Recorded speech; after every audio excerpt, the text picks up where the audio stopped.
سنبقى نرفع أيدينا معا لتحيا سوريا. نهاية رجل مخيف كان مجرد ذكر اسمه في سوريا ولبنان كفيلا ببث الرعب. رستم غزالة من أشد أذرع البطش وركن من أركان الدولة البوليسية التي قامت في سوريا مع قدوم حافظ الأسد إلى السلطة عام 70. انتهى رستم غزالة بغموض ولم تذكره السلطة التي خدمها إلا بخبر عابر، مصير سبقه إليه سلفه غازي كنعان الذي قيل إنه انتحر، وقبله رئيس الحكومة محمود الزعبي، ثم الضابط القوي جامع الذي قيل إنه قتل على يد المعارضة المسلحة في دير الزور.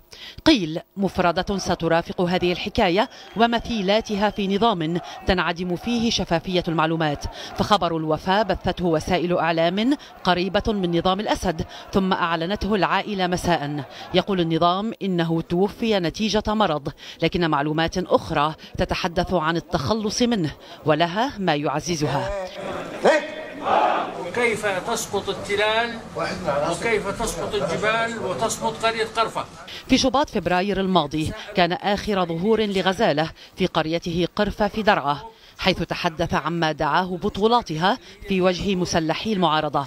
ثم كان صدام شهير بينه وبين رئيس شعبة الأمن العسكري رفيق شحادة الذي استدرجه إلى مكتبه، حيث تعرض لضرب مبرح أصابه إصابات بليغة ثم أقصي من منصبه.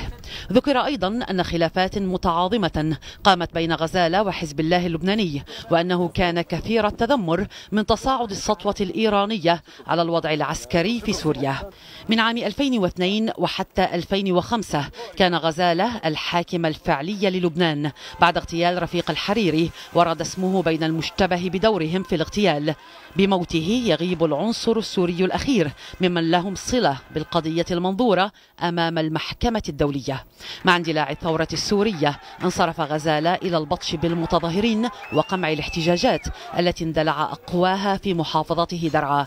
هو ينتمي إلى الطائفة السنية التي نسج الأسد الأب مع عدد من نخبها وضباطها علاقات أتاحت له شيئا من التوازن الظاهري في الحكم، وأتاحت لهم حياة ما كانوا يحلمون بها. هذا قصره المهيب في قريته، وقد أحرق قبل أسابيع في ظروف غامضة.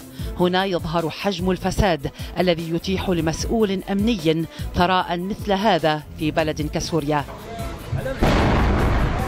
انتهى رستم غزالة نهاية تشبه اختفاء ضحاياه القسري، آخذا معه أسرار حياته وموته وما بينهما وما أكثره.